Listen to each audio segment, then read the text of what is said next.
सीमा नाम की लड़की थी, घर की जिम्मेदारियों में फंसी थी। सुबह से रात तक काम ही काम। पर एक चीज उसने तय कर रखी थी। हर दिन रात को आधा घंटा सिर्फ खुद के लिए वो लिखती थी। कभी गाना गाती थी, कभी अपने सपने सोचती थी। लोग हंसते थे कि ये सब व्यर्थ है, पर उसने हार नहीं मानी। कुछ साल बाद वही सीमा आज प्रेरणादायक वक्ता है। लाखों लोग उसकी बातें सुनते हैं क्योंकि उसने अपने खाली वक्त को बर्बाद नहीं होने दिया। याद रखना, जिंदगी हमेशा वही देती है जो तुम उसे देते हो। अगर तुम वक्त को सम्मान दो तो वक्त भी तुम्हें सम्मान देगा। अगर तुम वक्त को खो दो तो वक्त भी तुम्हें भुला देगा। हर दिन जब सूरज ढलता है तो वो तुम्हें एक मौका देता है सोचने का, आज मैंने क्या सीखा, आज मैंने खुद के लिए क्या किया। अगर तुम्हारे पास खाली समय है तो समझो भगवान ने तुम्हें मौका दिया। अब वो तुम्हारे ऊपर है कि तुम उसे कैसे इस्तेमाल करते हो। क्या तुम उसे दुख में बदलते हो या सुधार में? क्योंकि जिंदगी तब बदलती है जब इंसान यह समझ लेता है कि खाली समय कोई दुश्मन नहीं, वो तुम्हारा सबसे अच्छा साथी है अगर तुम उसे समझ लो। इसलिए जब अगली बार तुम अकेले बैठो तो डरना मत, शिकायत मत करना। बस खुद से कहना, यह वक्त मेरा है, मैं इसे अपने सपनों में लगाऊंगा। क्योंकि एक दिन यही खाली समय तुम्हारी ताकत बन जाएगा।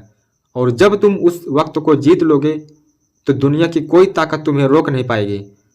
रघु की जिंदगी अब पहले जैसी नहीं रही। वो अब हर सुबह अपने दिन की शुरुआत एक सोच से करता था कि आज कुछ नया सीखना है।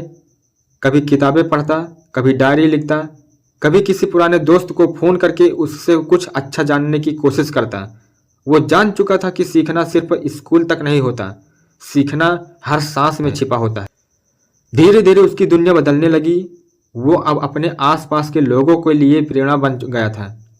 लोग कहते थे रघु अब पहले जैसा नहीं रहा, पर वो मुस्कुराता और सोचता, पहले जैसा रहना ही तो समस्या थी। एक दिन वही साधु जिसे उसने पहले पार्क में देखा था फिर से मिला। साधु बोला, अब तू क्या लिखता है बेटा? रघु बोला, अब मैं अपनी जीत नहीं लिखता बाबा, अब मैं उन लोगों की कहानियां लिखता हूं जो हार मानने वाले थे पर आज खड़े हैं क्योंकि उन्होंने खुद को बदला। साधु ने कहा, अब तू समझ गया है, खाली समय को जीतना मतलब खुद को जीतना। रघु की ये सोच अब उसकी ताकत बन चुकी थी। वो हर दिन कुछ अच्छा करता और धीरे धीरे उसका सपना साकार होने लगा। उसने एक छोटा सा ब्लॉग बनाया जहां वो अपनी कहानियां और विचार साझा करने लगा। पहले कोई नहीं पढ़ता था, फिर 10 लोग, फिर 100, फिर 1000, आज लाखों लोग उसकी बातें सुनते हैं क्योंकि वो जान चुके हैं कि हर कहानी में उनकी झलक है। दूसरी ओर सीमा भी अपने रास्ते पर चल रही थी। वो अब सिर्फ गृहिणी नहीं थी, वो हर रात लिखती, गुनगुनाती, बोलती और अपने अंदर की आवाज को सुनती। धीरे धीरे उसकी आवाज दूसरों तक पहुंचने लगी। लोग कहते थे कि उसकी बातें दिल में उतर जाती है क्योंकि वो खुद दर्द से होकर गुजरी थी और अब दूसरों को उम्मीद देती थी। एक दिन दोनों की मुलाकात हुई एक छोटे से मोटिवेशनल कार्यक्रम में जहां रघु वक्ता था और सीमा दर्शक। पर जब रघु ने बोलना शुरू किया, सीमा की आंखों में आंसू आ गए क्योंकि उसे महसूस हुआ कि यही वो रास्ता है जो उसने भी चुना था। कार्यक्रम के बाद सीमा ने रघु से कहा, तुम्हारी बातें सुनकर लगा जैसे मैं अपनी कहानी सुना रही हूँ। रघु मुस्कुराया और बोला, क्योंकि हम सबकी कहानी एक ही है, बस किरदार अलग है। हर कोई किसी न किसी खाली वक्त से गुजर रहा है, कोई टूट रहा है, कोई बन रहा है और कोई वही वक्त जीत रहा है। उस दिन दोनों ने तय किया कि वो मिलकर कुछ करेंगे जो लोगों को प्रेरणा दे।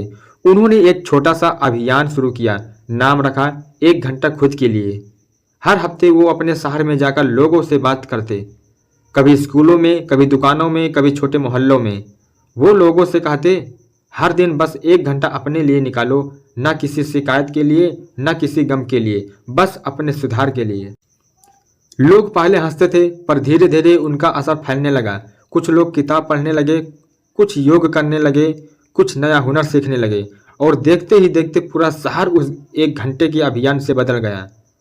रघु कहता था, जिसने अपने खाली समय को जीत लिया उसने जिंदगी को जीत लिया। और सीमा कहती थी, जिसने खुद को समझ लिया उसे दुनिया समझाने की जरूरत नहीं रहती। समय बीतता गया, दोनों की कहानियां अब अखबारों में छपने लगी। लोग दूर दूर से उनसे मिलने आने लगे और पूछते आप दोनों ने ये कैसे किया? रघु कहता, हमने कुछ नया नहीं किया, बस हर दिन थोड़ा सा बेहतर किया, वो भी जब तक कोई नहीं देख रहा था। यही तो असली बदलाव है, तब होता है जब तुम अकेले होते हो, जब कोई तुम्हारे साथ नहीं होता, जब सिर्फ तुम और तुम्हारा खाली समय होता है। वहीं से असली सफर शुरू होता है। अब सोचो, अगर तुम भी हर दिन 1 घंटा अपने लिए रख दो तो साल भर में तुम्हारे पास कितने मौके होंगे? कितनी बार तुम गिरकर भी संभल सकते हो? कितनी बार तुम खुद को दोबारा शुरू कर सकते हो? जिंदगी हमेशा वही देती है जो तुम उसे देने के लिए तैयार हो। अगर तुम आलस दोगे तो पछतावा मिलेगा, अगर तुम मेहनत दोगे तो सफलता लौटेगी, और अगर तुम वक्त को महत्व दोगे तो वक्त तुम्हें अमर कर देगा। कभी सोचा है, जो लोग तुम्हें आज हंस कर देखते हैं, कल वही तुम्हारी सफलता की कहानी सुनेंगे और कहेंगे इसने तो कमाल कर दिया। पर जब तुम अंदर से मुस्कुराओगे, क्योंकि तुम्हें पता होगा कि कमाल उस दिन नहीं हुआ जब दुनिया ने देखा, कमाल उस दिन हुआ जब तुमने अपने खाली समय में खुद को संभाला। खाली समय वो आग है जिसमें या तो तुम जलते हो या उसी में सोना बनते हो। ये तुम पर है कि तुम अपने आप को राख बनाते हो या रोशनी। एक रात सीमा ने रघु से कहा, क्या तुम्हें कभी डर नहीं लगता कि हम असफल हो सकते हैं? रघु बोला, डर तो लगता है, पर उससे ज़्यादा डरता हूँ उस इंसान से जो मैं था जब मैंने अपने खाली समय को बर्बाद किया था, क्योंकि वही असली सफलता थी। सीमा मुस्कुराई और बोली, सही कहा, सफलता का मतलब सिर्फ पैसा नहीं, बल्कि वो सुकून है जो तब मिलता है जब तुम खुद से हारना बंद कर देते हो। उनकी बातें सुनकर हर कोई सोचने पर मजबूर हो जाता, क्योंकि वो बातें किताबों से नहीं, अनुभव से निकलती थी, और अनुभव ही तो सबसे सच्चा गुरु होता है। धीरे धीरे उनकी यात्रा देश भर में फैलने लगी। हर शहर, हर गांव में लोग 1 घंटे खुद के लिए आंदोलन से जुड़ने लगे। किसी ने गाना सीखा, किसी ने ध्यान करना, किसी ने बागवानी शुरू की, किसी ने बुजुर्गों की सेवा करना। हर किसी ने अपने भीतर की आवाज़ सुनना शुरू किया।